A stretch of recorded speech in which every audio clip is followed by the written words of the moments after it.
Salut tout le monde, c'est Mathieu de Rester Connecté. On vient d'assister à la conférence de Wiko et j'ai vu un peu les nouveautés qui ont été annoncées. On a le WIM et le WIM Lite.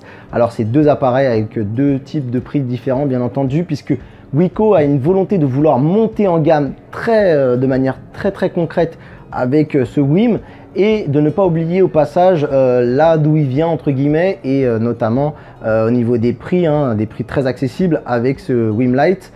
Alors l'idée c'est quoi? C'est déjà de monter en gamme. Donc pour ça Wiko a appelé à la rescousse pas mal de partenaires. Si je vous dis, on a un écran de 5,5 pouces, écran Full HD, AMOLED, 64 Go de stockage et 4 Go de RAM. On a un processeur Snapdragon 626 qui aurait été customisé pour eux. Alors ils disent qu'ils ont un petit peu l'exclusivité maintenant sur ce 626. Qualcomm a travaillé apparemment avec Wiko et on a vu d'ailleurs pendant la conférence quelqu'un de chez Qualcomm venir s'exprimer, comme on a vu quelqu'un de chez Google. Pour couronner le tout, on est sur deux capteurs de 13 mégapixels, on en a deux ici à l'arrière, donc ça y est, Wiko rentre dans la famille des appareils avec double capteur, et à l'avant 16 mégapixels pour pouvoir faire des selfies très détaillés. Il faudra vérifier un petit peu la qualité, c'est difficile de comparer ici.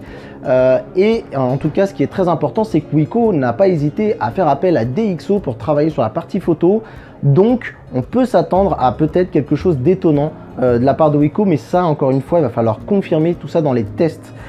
Qu'est-ce qu'on a d'autre? Eh bien, on a une stabilisation vidéo. Alors l'idée c'est quoi? C'est de upscaler je pense un petit peu la vidéo et de pouvoir compenser les mouvements en faisant un zoom automatique.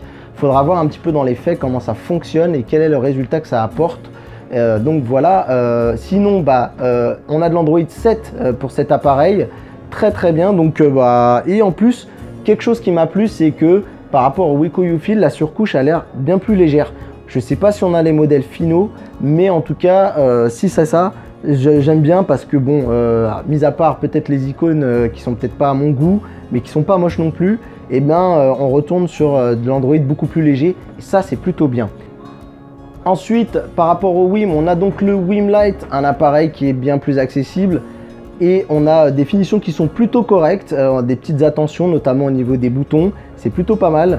On a le droit à une coque en arrière d'un plastique assez quali, je dois le dire, et on a pas mal de petites attentions. Donc on va regarder ce qu'on a. On a au niveau des caractéristiques un écran de 5 pouces Full HD avec un processeur octa-core Snapdragon 435 de chez Qualcomm. On a bien entendu un lecteur d'empreintes digitales. On est sur 32 Go de stockage et 3 Go de RAM. Donc on a quand même de quoi être tranquille et on a une batterie de 3000 mAh. Donc voilà les amis, j'ai pas d'infos encore un petit peu sur les prix ni les dates, mais je vous mets tout ça dans la description et vous dites-moi dans les commentaires si vous croyez enfin à l'élévation de Wiko. Est-ce qu'ils vont réussir enfin à vous séduire? On se dit à très bientôt pour une prochaine vidéo et en attendant pour le mobile, restez connectés.